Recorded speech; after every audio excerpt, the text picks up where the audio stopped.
Hello everyone, कैसे हो आप सब। मैं शालिनी शर्मा आप सबके सामने प्रेजेंट हूँ ज्ञान अचीवर की क्लासेस के अंदर इकोनॉमिक्स की क्लास को लेकर। लास्ट क्लास से हमारी इकोनॉमी की, और आई होप आपने इकोनॉमी को पूरा रिवाइज किया होगा और आपको सारा समझ भी आ गया होगा। आज मैं आपको इकोनॉमिक्स के बारे में समझा रही हूँ। तो let's start. What is economics. जो इकोनॉमिक्स है वो इंग्लिश लैंग्वेज का वर्ड है, बट वो ओरिजिन कहाँ से हुआ है उसका? Two Greek words, that is oikos and nemein. Oikos का मतलब होता है हाउस होल्ड, और जबकि नेमिन का मतलब होता है मैनेजमेंट। तो अगर हम इसको कंबाइंड करेंगे तो वो क्या बन जाएगा? Management of house hold. कि किस तरह से आप मैनेज करते हो अपनी हाउस होल्ड को, उसको हमने इकोनॉमिक्स का नाम दे दिया। इकोनॉमिक्स एक इंग्लिश वर्ड है, इसका ओरिजिन हुआ है ग्रीक वर्ड्स के टू वर्ड से, that is oikos and nemein. Oikos means household, nemein means management. तो management of household is known as economics. So simple, easy है बिल्कुल। बच्चे, इकोनॉमिक्स को हम अपने डेली लाइफ में भी यूज करते हैं। तो स्टूडेंट्स बहुत ज़्यादा टेंस्ड रहते हैं कि इकोनॉमिक्स बहुत टफ सब्जेक्ट है। बिल्कुल टफ नहीं है, हम अपनी प्रैक्टिकल लाइफ के अंदर भी इकोनॉमिक्स का यूज करते हैं। तो आपको ये जान के हैरानी होगी कि इकोनॉमिक्स बहुत इजी सब्जेक्ट है। बस आप इसको थोड़ा रिलैक्स होके और थोड़ा सा कंसंट्रेट कर ये पूरे का पूरा, तो आपको ये बिल्कुल इजी लगेगा। अब मैं आपको एक बात बताती हूँ। हमारी जो वांट्स है वो क्या है? अनलिमिटेड। वांट्स अनलिमिटेड कैसे है? आज आपके पास साइकिल है तो आप क्या कहते हो? मेरे पास स्कूटी आ जाए। स्कूटी है तो आप कहते हो मेरे पास कार आ जाए। कार आ जाए तो फिर आप कहते हो कि ये तो मेरे पास 5 लाख की कार है, मेरे को 10 लाख की चाहिए। 10 लाख की कार आ गई तो आप कहते हो उससे भी हाई मॉडल चाहिए, 20 लैक्स की, 50 लैक्स की, 90 लैक्स की। तो इस तरह से आपकी जो विशेज है, जो वांट्स है, वो क्या हो रही है? इंक्रीज हो रही है। फिर आप कहते हो मुझे तो मेरा प्राइवेट एरोप्लेन या चार्ट चाहिए। तो इस तरह से ये चीजें क्या बोल रहे हो आप कि आपकी जो वांट्स है वो क्या हो गई है? हमारी अनलिमिटेड हो गया। बट हमारे रिसोर्सेज क्या हैं? लिमिटेड है। ठीक है। फादर को कहते हैं साइकिल, दिलवा दी हमें। स्कूटी दिलवा दी। कार दिलवा दी। लेकिन अब आप क्या विश कर रहे हो कि इससे भी हाई चाहिए। तो वो कब तक आपकी वांट्स को सेटिस्फाई कर पाएंगे? क्योंकि उनके पास भी क्या है? रिसोर्सेज लिमिटेड है, और उस रिसोर्सेज का हमें अल्टरनेट यूज है। ठीक है। सिर्फ आपका कार से तो काम नहीं चलेगा। हमें अपनी निसेसिटीज जो हैं, लैंड, लेबर, कैपिटल, जो भी मतलब रोटी कपड़ा मकान आप जिसको बोलते हो, या और भी निसेसिटी है, वो भी तो हमें चाहिए। तो हमारे रिसोर्सेज तो हैं लिमिटेड, कि आपको ईटिंग के लिए भी चाहिए, रहने के लिए शेल्टर भी चाहिए। ठीक है। और भी बहुत सारे जो हमारे हाउस होल्ड एक्सपेंसेस हैं, हमें अपना बिजनेस भी सेट करना है। तो इस तरह से उस रिसोर्सेज के अनलिमिटेड यूज है, अल्टरनेट्स हैं। तो इसलिए आप क्या कहोगे कि वांट्स तो अनलिमिटेड है और रिसोर्सेज हमारे लिमिटेड है। तो इन वांट्स और ये जो आपके रिसोर्सेज हैं, इनका आप किस तरह से यूटिलाइजेशन करते हो? किस तरह से आप यूटिलाइजेशन करते हो ताकि आपको मैक्सिमम सेटिस्फेक्शन मिले? ठीक है। उसको ही हमने इकोनॉमिक्स का नेम दे दिया। सिंपल सा पॉइंट आ गया कि अनलिमिटेड वांट्स हैं और लिमिटेड रिसोर्सेज है, उसको आप कैसे मैनेज कर रहे हो ताकि आपको मैक्सिमम सेटिस्फेक्शन हो। ठीक है। तो वो जो मैनेजमेंट कर रहे हो आप, ठीक है, उसको हम बोल देते हैं इकोनॉमिक्स। बस, तो सिंपल। क्लियर हो गया ये पॉइंट आपको? तो अब मैं आपको एक डेली लाइफ का एग्जांपल दे देती हूँ। आपको दिए गए, आपके घर मैरिज है, आपको दिए गए 50,000 रुपीज। ठीक है। 50,000 रुपीज में आपको कहा गया कि आप मैरिज के अकॉर्डिंग शॉपिंग कर लो, आपके ब्रदर की मैरिज है। अब ब्रदर की मैरिज है, हमें सबसे पहले तो क्या चाहिए, क्लॉथ्स चाहिए, उसके बाद हमें एक्सेसरीज भी चाहिए, उसके बाद शूज भी चाहिए, ठीक है। और जो भी मतलब सैलून बोल दो, गर्ल्स अपना पार्लर बोल देती है, उसके लिए भी हमें एक्सपेंसेस करने हैं। तो ये सब क्या हो गया, रिसोर्स तो हमारे पास क्या है, लिमिटेड है। मैं अपनी सेविंग्स भी करना चाहती हूँ आगे से, ठीक है। रिसोर्स तो मेरे पास क्या है, लिमिटेड है, और मेरे पास यूज क्या है, ये सारे अल्टरनेट है। इन सबको आप क्या बोल सकते हो, अल्टरनेटिव यूज है, ठीक है। अब आप इन 50,000 को इसमें कैसे मैनेज करते हो कि आपको ऐसे लगा कि अब इसको कोई चेंज करने की जरूरत नहीं है, ये हमें मैक्सिमम सेटिस्फेक्शन देगा। फॉर एग्जाम्पल आप ले लेते हो कि आपने क्लॉथ्स ले लिए हैं, मान लीजिए 10,000 के, ठीक है। 10,000 के आपने शूज ले लिए, आपका पार्लर या सैलून का भी खर्चा आ गया, मान लीजिए 8,000, ठीक है। एक्सेसरीज पे आपने मान लीजिए कितना खर्चा कर दिया, 15,000 का, ठीक है। कितना हो गया है, 10, 20, 35, 35 और 8 कितना हो गया है, 43, और 8,000 की आपने सेविंग्स कर ली। आपने इस तरह से इसको मैनेज किया और इससे आपको मैक्सिमम सेटिस्फेक्शन मिल गई, ठीक है।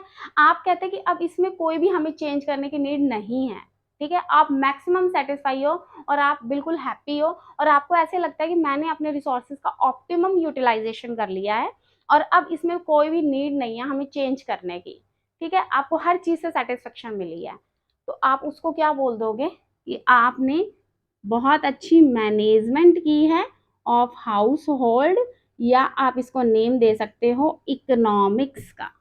तो ये आपने क्या कर ली है, इकोनॉमिक्स कर ली, क्लियर हो गया। तो ये चीज भी क्या है, मैनेजमेंट है, आपने इकोनॉमिक्स का यूज किया। लेकिन जब इसको कोई भी इंडिविजुअल, चाहे आप कंट्री के लिए लेके चलते हो, आप कंपनी के लिए लेके चलते हो, आप अपने बिजनेस में लेके चल रहे हो, तो ओवरऑल वर्ल्ड के अंदर जब हम इस तरह से मैनेजमेंट करते हैं तो उसको हम इकोनॉमिक्स का नाम दे देते हैं, ठीक है। प्रैक्टिकल लाइफ के अंदर ये चीज को हम इकोनॉमिक्स का ये एक पार्ट है, economics is a social science, ठीक है। सोसाइटी के अंदर हम इसको यूज कर रहे हैं, तो ये तो हमारे घर की इकोनॉमिक्स होगी। लेकिन जब हम अपने कंट्री के लिए यूज कर रहे हैं, जब आप अपने बिजनेस में कर रहे हो, एक इंडिविजुअल कर रही है, एक ऑर्गेनाइजेशन कर रही है, तो वो उसको एक प्रैक्टिकल लाइफ के अंदर इसको हम बोल देते हैं this is our economics, clear हो गया। बिल्कुल सिंपल सा पॉइंट है, ज्यादा कॉम्प्लिकेटेड नहीं है। तो इसको अब हम आ जाते हैं बुकिश लैंग्वेज पे, क्लियर हो गया ना यहाँ तक कि इकोनॉमिक्स क्या है। अब इकोनॉमिक्स की डेफिनेशन के अंदर नंबर ऑफ एक्सपर्ट्स हैं, उन्होंने नंबर ऑफ डेफिनेशन दिया है। एक एक्सपर्ट ने अगर कुछ डिफाइन किया है तो उसको दूसरे ने क्रिटिसाइज किया और उसने फिर अपनी डेफिनेशन को अराइज किया, ठीक है। तो इसीलिए, और एक बात और बता देती हूँ आपको, हमारे इंडिया के जो इकोनॉमिक्स के फादर हैं वो हैं कौटिल्य, कौटिल्य, ठीक है। आगे बात समझ। और जबकि वैसे इकोनॉमिक्स, जो मॉडर्न इकोनॉमिक्स है उसका ओरिजिन जो हुआ है, उसको हम उसको फादर हैं उसके इकोनॉमिक्स के, वो हैं एडम स्मिथ, ठीक है। इंडियन इकोनॉमिक्स का जो बर्थ हुआ उस वो कौटिल्य ने किया है। आगे बात समझ। अब first one, definition of economics के अंदर आप सबसे पहले वेल्थ डेफिनेशन के बारे में बात कर रहे हैं। वेल्थ डेफिनेशन किसने दी, बाय एडम स्मिथ ने दी। और एडम स्मिथ ने अपनी एक बुक लिखी, उस बुक का नाम है an inquiry into the nature and cause of wealth of nation, published in 1776। ये उनके बुक का नेम है। और उन्होंने इसमें किसको डिफाइन किया, वेल्थ को डिफाइन किया। उसने कहा कि नेचर को हम कैसे यूटिलाइज करें, या कि वेल्थ ऑफ नेशन, कि हमारे नेशन की वेल्थ को किस तरह से बढ़ाया जाए, ठीक है, कॉजेस क्या हो सकते हैं नेशन की वेल्थ को इंक्रीज करने का, उसके बारे में इन्होंने सारा डिफाइन किया।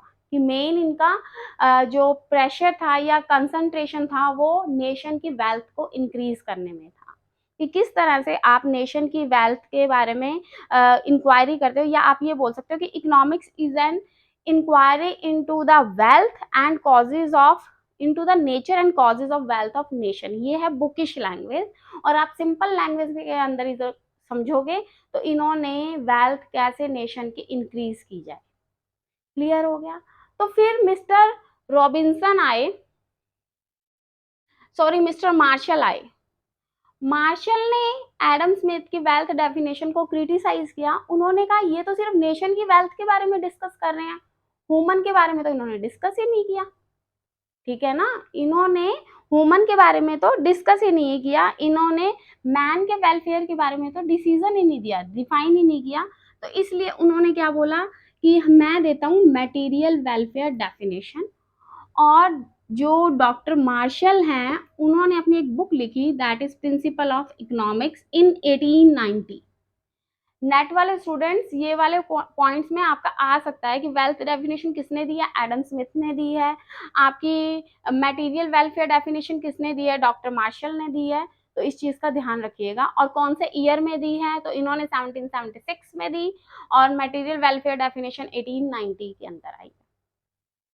ठीक है, तो अब आप समझ गए कि मटेरियल वेलफेयर डेफिनेशन के अंदर इन्होंने वेलफेयर ऑफ मैन को क्रिटिसाइज करके और क्या बोला कि हम यहाँ पे वेलफेयर ऑफ मैन करेंगे।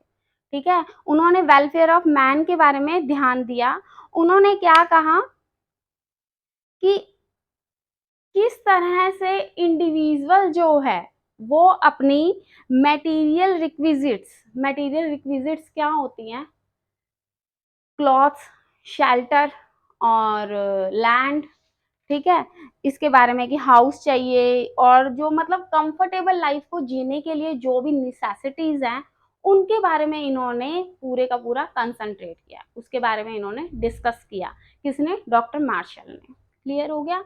डॉक्टर मार्शल ने सिर्फ और सिर्फ वेलफेयर ऑफ मैन की तरफ ध्यान दिया। तो फिर इसको क्रिटिसाइज किसने कर दिया, रॉबिन्सन ने। इसने कहा कि ये सिर्फ और सिर्फ ह्यूमन वेलफेयर की तरफ ध्यान दे रहे हैं, ये सोशल बीइंग, सोशल वेलफेयर की तरफ तो ध्यान दे ही नहीं रहे। रॉबिन्सन ने बोल दिया, रॉबिन्सन ने फिर क्रिटिसाइज कर दिया मटेरियल वेलफेयर डेफिनेशन को। और अब रॉबिन्सन ने डिफाइन कर दिया scarcity definition. Lord Robinson name है इनका, और इन्होंने अपनी कौन सी बुक ली, an essay on the nature and significance of economic science. इन्होंने डिस्क्राइब किया relationship between ends and scarcity means. इन्होंने रिलेशनशिप दिखाया between ends and scarcity means.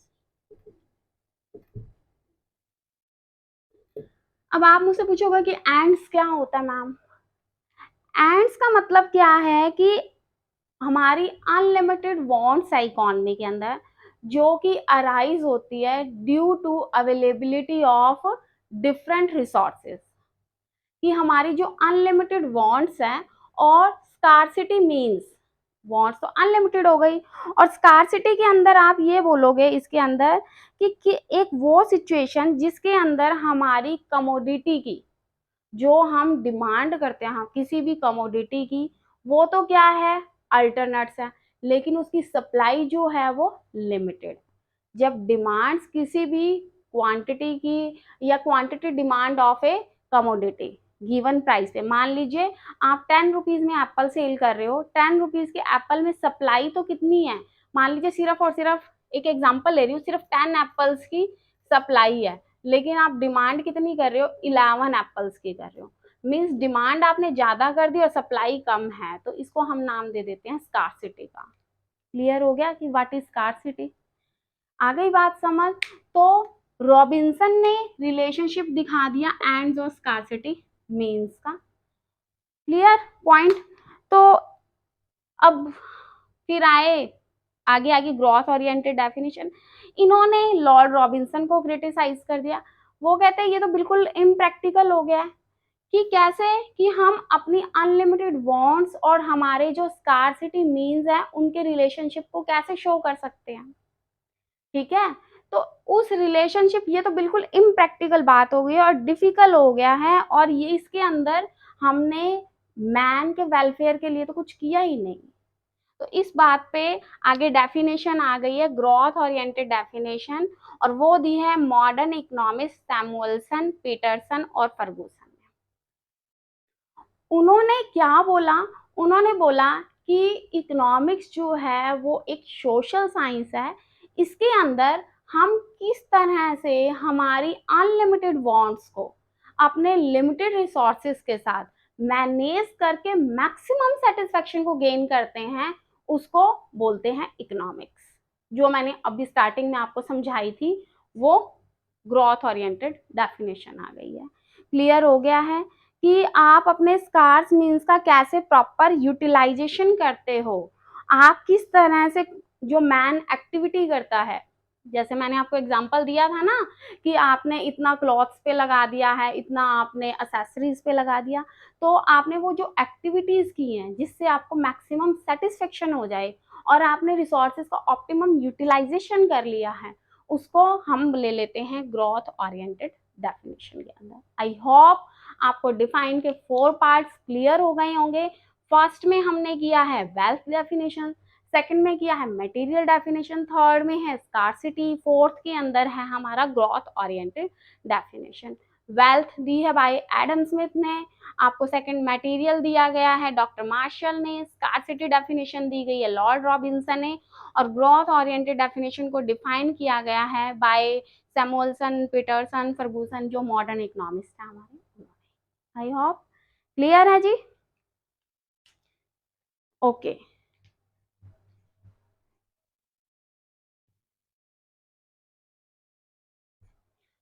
Now we study nature and scope of economics की nature and scope. अब इसको हमने 2 parts में divide कर दिया कि इकोनॉमिक्स साइंस भी है एज वेल एज आर्ट भी। जो साइंस है वो कहाँ से हुआ है? लैटिन लैंग्वेज के वर्ड साइंटिया से इसका ओरिजिन हुआ है। और इसको साइंस क्यों बोलते हैं? क्योंकि इसके अंदर नंबर ऑफ फैक्ट्स है, नंबर ऑफ फिगर्स है, उन फैक्ट्स और फिगर्स के थ्रू हम एक कंक्लूजन पे पहुंचते हैं। तो वो फैक्ट्स और फिगर्स कहाँ से साइंस का पार्ट मानी जाती है। कोई कॉज होता है, उस कॉज के बेस पे उसका इफेक्ट चेक किया जाता है, तो कॉज एंड इफेक्ट रिलेशनशिप है, वो भी क्या है? एक साइंस का मेथड है, एक साइंस का पार्ट है, या इसके अंदर सिस्टमेटिकली स्टडी की जाती है। ठीक है, ये नहीं है कि पहले हम चेक कर देते हैं कितनी, आप अब लॉ ऑफ डिमांड है, इसके अंदर हम लॉ ऑफ डिमांड के अंदर क्या करेंगे? प्राइस का और डिमांड का, जो भी आपकी नीड है उसके अकॉर्डिंग हम रिलेशनशिप, क्वांटिटी ऑफ डिमांड और प्राइस, उसका रिलेशनशिप चेक करते हैं कि आपकी कितनी डिमांड है, उसके बेस पे ही सप्लाई होती है, या सप्लाई के बेस पे आप डिमांड चेक करते हो। वो क्या है? एक सिस्टेमेटिकली सारी की सारी स्टडी करते हैं, उसकी जो डीलिंग है वो सब किसका पार्ट हो गया है? साइंस का पार्ट हो गया है।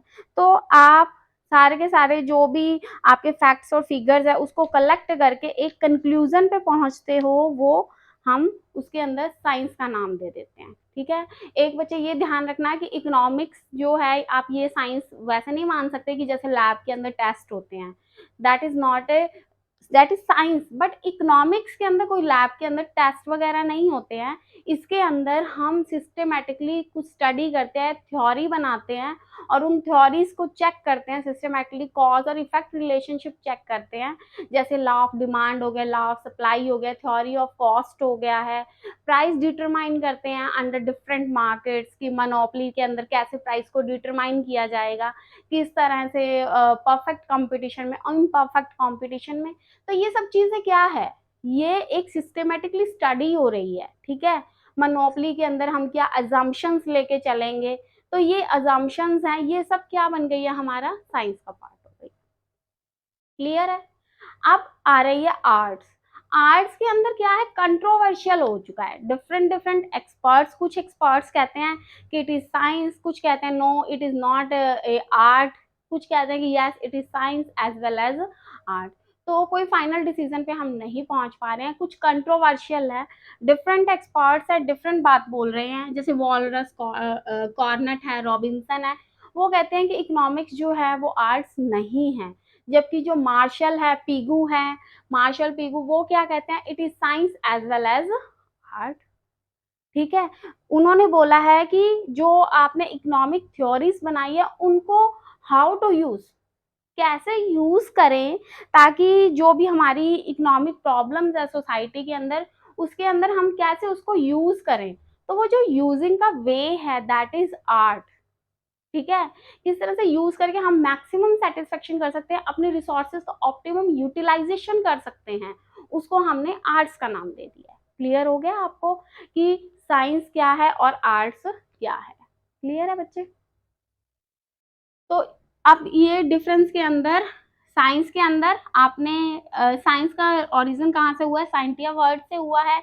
इसके अंदर हम डील करते हैं कि कुछ फैक्ट्स हैं, कुछ फिगर्स हैं, उसके बेस पे कोई कंक्लूजन पे पहुंच रहे हैं, कुछ रिलेशनशिप को चेक कर रहे हैं, सिस्टमेटिकली स्टडी कर रहे हैं, इफेक्ट और कॉज का रिलेशनशिप है, और थ्योरीज को फॉर्मुलेट कर रहे हैं, जैसे थ्योरी ऑफ कॉस्ट हो गया है। ठीक है, तो इस तरह से आगे प्रोडक्शन कर्व कैसे बनेगी, इनडिफरेंट कर्व है। तो ये सब चीजें हम वन बाय वन पूरे के पूरे मैं आपको चैप्टर्स करवाऊंगी, तो आप मेरे साथ बने रहिए। आज की क्लास हम यहीं ओवर करते हैं। आप ये सारी की सारी क्लास को रिवाइज कीजिए, अगर कोई प्रॉब्लम है तो प्लीज मुझे कमेंट बॉक्स के अंदर मैसेज कीजिए। And thank you so much, stay blessed and healthy, have a nice day.